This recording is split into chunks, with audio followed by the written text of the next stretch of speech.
Christensen, find out how a prairie cattle farmer fixed a water plant for a lot less money. And from the sports desk, here's Warren Wood. Riders set for the Eskimos tomorrow afternoon. A preview coming up in sports at 12:55. First up, though, CJME weather. According to CJME weather specialist John Wilson, cloudy today. 60% chance of showers. Wind gusting as high as 70 kilometers an hour and a high of 11. Mainly cloudy tonight, low +3. Mainly cloudy tomorrow and 10. And Sunday looks to be sunny, though, with a high 10 degrees. Right now in Moose Jaw, partly cloudy and 10. Regina cloudy, northwest wind gusting to 46 and 8 degrees. CJME News Time, 12:32. The news is for your local Auto Value Certified Services Centers. Our top story this hour, remember that pistol shot and killed by a Regina police officer in North Central? Well, that owner filed a complaint, and today, the Public Complaints Commission says the ruling is now in. CJME's Kevin Martell has that story. I heard, get back, grab your dog. Boom. Last March, Peter Cote took me through his backyard on Race Street, telling me the story of how his pit bull Ben was shot dead by an RPS officer.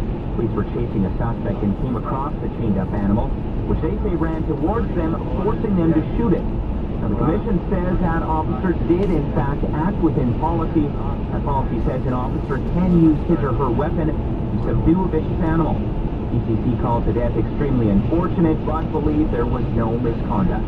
Kevin Martell, News Talk Radio, Regina. And there was a complaint against Saskatoon police of an alleged Starlight tour this year, and that is being dismissed. The Public Complaints Commission saying there's no evidence that the officers left a 19-year-old man on the outskirts of Saskatoon back in January. It was said to be around -30 that night, but Drayton Bull told police he had been drinking heavily and only remembered bits and parts. Bob Mitchell with the Complaints Commission says their investigation was separate from police, but their findings were the same. I don't know how he could be on that. It's not in a police car anyway, because there were no police cars that left the city limits of Saskatoon that night. Bull also recalled seeing a person in black pants, but Mitchell said there's no way to tell if it was a police officer. He said the commission has received a few similar complaints since the Neil Stonechild case, none of which were found to be true. Bree McAdam, News Talk Radio, Saskatoon. After a preliminary hearing at the provincial court this week, Tammy and Kevin Goforth are going to trial. The couple charged with manslaughter in the death of a little girl named June. June was 4 when she died last year while in the couple's care. Goforth are also facing criminal negligence causing bodily harm charges on June's 2-year-old sister, who was also in their care. It'll take at least a few weeks before we know when this trial will be. A man is in hospital in Saskatoon today after a violent night on a home in Saskatoon's 22nd Street. Police recall just before 2 o'clock this morning after the man was stabbed. We're told he's in serious condition at Royal University Hospital.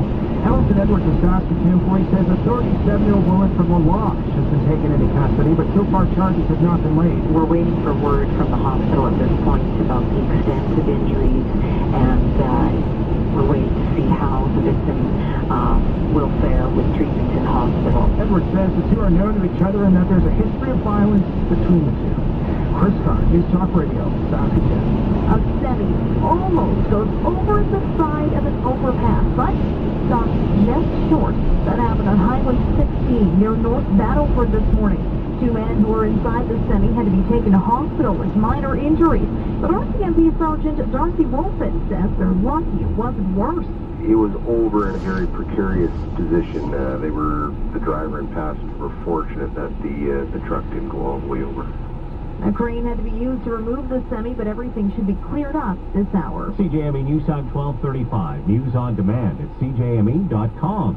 All it took was some good old-fashioned prairie ingenuity. People in Creelman can drink the tap water again thanks to some careful tinkering by a farmer who works part-time at the community's pump house. Like the typical prairie farmer he is, Kevin Clark just found a way to get it done. Everybody was convinced that they needed some new construction, like some major upgrades to make the plant work. And that was to the tune of $200,000. Pricey, especially for a population of just over 100 people. He certainly was no expert, but that didn't stop Clark from taking a closer look at the water plant. The engineers report and consultants work done. We went back through all that and kind of started to work at things. It only took $20,000 to fix the plant.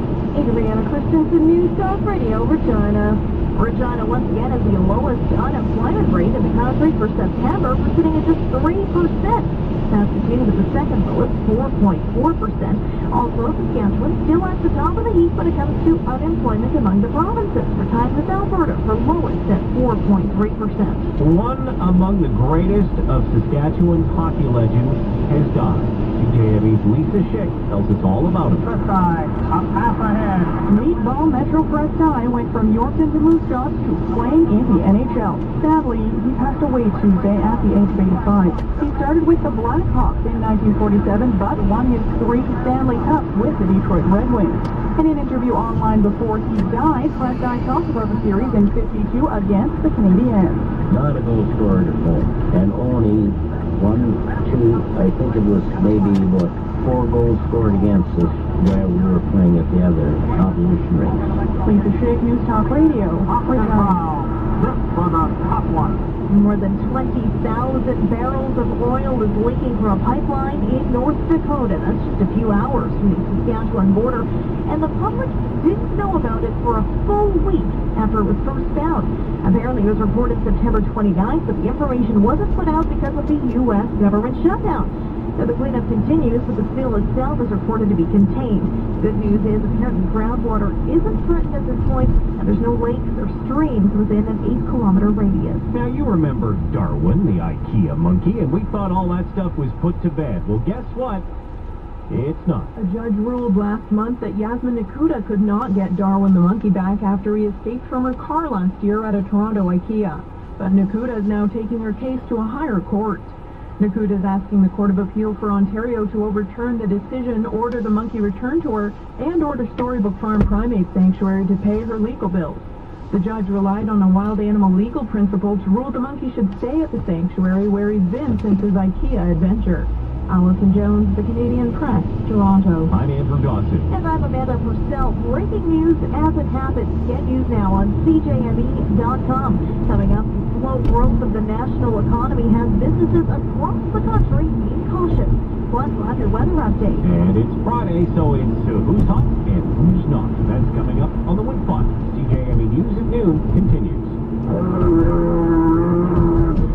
The Bear Claw Casino and Hotel wants to captivate your dreams. From now till November 28th, swipe your Players Club card on the Reward Center.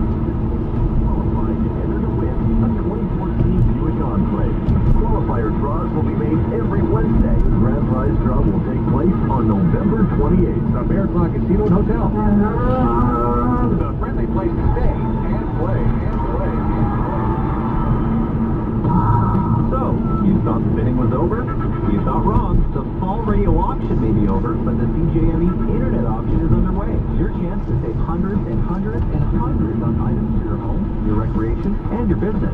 Log on to place your bid and save big time. The CJME Internet auction for all the items. Visit CJME.com. Bidding starts now. Auction closes Sunday, October 20th. Get all the details right now. CJME.com. The funniest stars. Oh no, guys, it's your show, so you don't have to drink to make yourself more fun to be around. Oh, like, listen, Wingnut.